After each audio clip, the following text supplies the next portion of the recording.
बिस्मिल्लाहिर्रहमानिर्रहीम। लाखों करोड़ों दुरूद सलाम आप सल्लम पर और आप सल्लम की आल पर।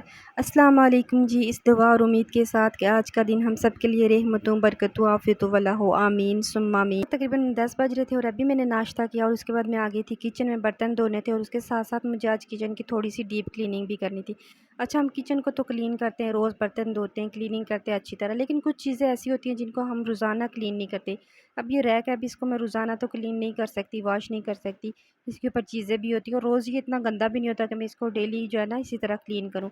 अब वीक में एक दफ़ा मुझे इसको क्लीन करना पड़ता है और बहुत सारी बास्केट आपके किचन में होती हैं, रैक होते हैं, मसाला जार होते हैं, जिनको हम डेली बेसिस पे तो क्लीन नहीं करते, लेकिन वीक में एक दफ़ा अगर आप क्लीन कर लेना तो फिर आपके लिए आसानी हो जाती है। अब ये इस पर भी डस्ट आई हुई थी तो मैंने सोचा कि इसको भी साथ साथ क्लीन करते हैं।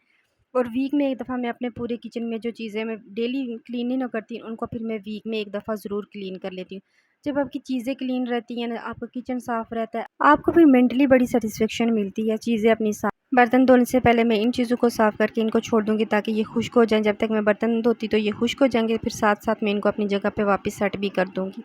अच्छा, मुझे चूड़ियाँ पहनना बड़ा अच्छा लगता है, लेकिन मुझे ज़्यादा दिन कुछ नहीं मैं पहन सकती, तो बस मैं अभी इनसे बोर हो गई थी तो ये मैंने तोड़ दी। शादी से पहले हम एक अलग ही ज़ोन में जी रहे होते हैं और शादी के बाद हम बिल्कुल अलग लाइफ में आ जाते हैं। हमारी सोच बदल जाती है, हमारी ज़िंदगी बदल जाती है। अच्छा, शादी से पहले मुझे लगता है कि सिर्फ़ ये होता है कि कपड़े, सुबह कपड़े, शाम कपड़े, हमारी सोच कपड़ों पे ही शुरू होती है और कपड़ों पे ही ख़त्म होती है और हमें यही ज़िंदगी लगता है कि हमारी यही ज़िंदगी है। लेकिन शादी के बाद हम टोटली चेंज हो जाते हैं, हमें ज़िम्मेदारियाँ आ जाती हैं, वो सोच समझ आ जाती है जो हमें शादी से पहले नहीं होती। अच्छा, ये चीज़ें भी खुश्क हो गई थी। अब मसाला बॉक्स जो है ना, ये इनको मैं गीले कपड़े से अच्छी तरह साफ़ कर लेती हूँ, इनकी डस्ट वगैरह तो ये अच्छी तरह साफ़ हो जाते हैं। अब रोज़-रोज़ मैं इनको खाली करके तो नहीं साफ़ करती, लेकिन बस इस तरह बाहर अंदर तो डस्ट जाती नहीं है, लेकिन बाहर से जो होती है ना तो वो इस तरह अच्छी तरह साफ़ हो जाते हैं। अच्छा, आप रोज़ाना भी अगर अपने किचन को 15-20 मिनट दें ना तो आपकी क्लीनिंग होती रहती है। वो तो होती ही रहती है साथ-साथ, लेकिन इस तरह की चीज़ें जो है ना वो फिर वीक में एक दफ़ा करनी पड़ती हैं। तो बस इस तरह किचन को मैंने सेट कर लिया और ये शीट जो है ना मैंने अपने किचन में बिछाई थी, तो ये अब ख़राब हो गई है यहाँ से। तो मैंने वॉलपेपर मँगवाए हुए हैं, मैं जल्दी अपने किचन को इंशाल्लाह मेकओवर करूँगी। सारी ये शीट उतारूँगी और वो वाले वॉलपेपर लगाऊँगी। तो बस बर्तनों को इस तरह मैं सिंक में छोड़ देती हूँ, जब ये खुश्क हो जाते हैं तो फिर इनको भी अपनी-अपनी जगह पे सेट कर लेती हूँ। तो अभी मैं चने भिगो के रख लूँगी, शाम को मैं बनाऊँगी चने वाला पुलाव और बॉयल कर लूँगी चने, क्योंकि शाम को जो है ना गैस बहुत लेट आती है। वैसे ये साफ़ ही होते हैं, लेकिन फिर भी मैं इनको देख लेती हूँ, कुछ पत्थर वगैरह तो वो निकाल लेती हूँ और इनको भिगो के इनको फिर मैं बॉयल करके रख दूँगी। ये है जी शाम का टाइम और अब मैं बनाने लगी थी चने वाला पुलाव। अच्छा, मैं चने वाला पुलाव प्रेशर में ही बनाती हूँ और प्रेशर में इसका टेस्ट बहुत अच्छा आता है। मुझे बड़े अच्छे लगते हैं प्रेशर वाले चावल और मैं पुलाव जो है ना चने वाला वो हमेशा प्रेशर में ही बनाती हूँ।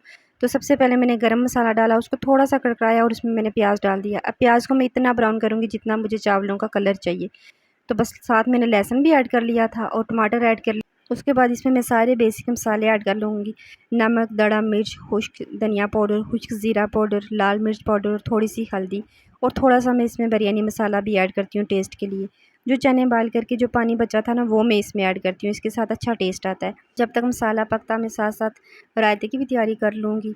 अच्छा, पुदीने को जो कुछ मर्ज़ी करके रख लें, ब्लैक हो ही जाता है, मुझे नहीं समझ आती। इसको मैंने खुश्क करके धो के अच्छी तरह खुश्क करके तो फिर इसको मैंने ज़िप-लॉक बैग में डाल के फ्रीज़ किया था, लेकिन फिर भी ब्लैक हो गया। लेकिन अच्छी बात ये है कि इसके टेस्ट में कोई फ़र्क नहीं आता।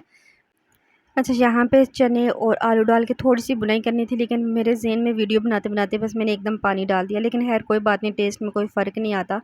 तो आलू तो जाते ही जाते हैं मेरे हर चावलों में, बिरयानी हो, पुलाव हो या चिकन पुलाव कुछ भी हो, आलू तो मैं डालती ही डालती हूँ। तो बस उसके बाद मैं प्रेशर दे दूँगी। अच्छा, सीटी आने के बाद मैं 3 मिनट चावलों को प्रेशर देती हूँ और पानी मेरे 1.5 गिलास मेरे चावल थे और मैंने 2 गिलास पानी डाला है। अच्छा, इसमें थोड़ा कम पानी डालते हैं क्योंकि चावल पहले से भी भिगोए होते हैं ना, तो फिर बड़े अच्छे चावल पकते हैं। तो बस साथ-साथ जो है ना मैं रायता बना रही थी। तो बस इसमें मैंने हरी मिर्च, पुदीना और खुश्क धनिया पाउडर डाल के उसको मैंने पहले पीस लिया, फिर उसके बाद इसमें मैंने प्याज़ ऐड कर दिया। अच्छा, टमाटर मेरे हस्बैंड को अच्छे नहीं लगते इसलिए मैंने टमाटर ऐड नहीं किए। तो बस ये रायता तैयार हो गया था और चावल भी हमारे तैयार हो गए थे। प्रेशर के बाद मैंने काफ़ी देर इसको जो है ना प्रेशर खोला नहीं था, इसी तरह मैंने बंद करके चूल्हा तो छोड़ दिया था। तो ये देखिए बिल्कुल खिले-खिले और इतने मज़े के चावल बनते हैं। तो बस ये ह तो बस ये मैंने शाम का जो है सिंपल सा अपना खाना तैयार कर लिया था। तो बस ये थी मेरी आज की वीडियो। तो उम्मीद है अगर आप लोगों को थोड़ी-सी भी वीडियो अच्छी लगी हो तो प्लीज़ वीडियो को लाइक कर दें, चैनल को सब्सक्राइब कर दें और एक अच्छा सा कमेंट ज़रूर कर दिया करें मेरी हौसला अफ़ज़ाई के लिए। मिलते हैं नेक्स्ट वीडियो में। अल्लाह हाफ़िज़।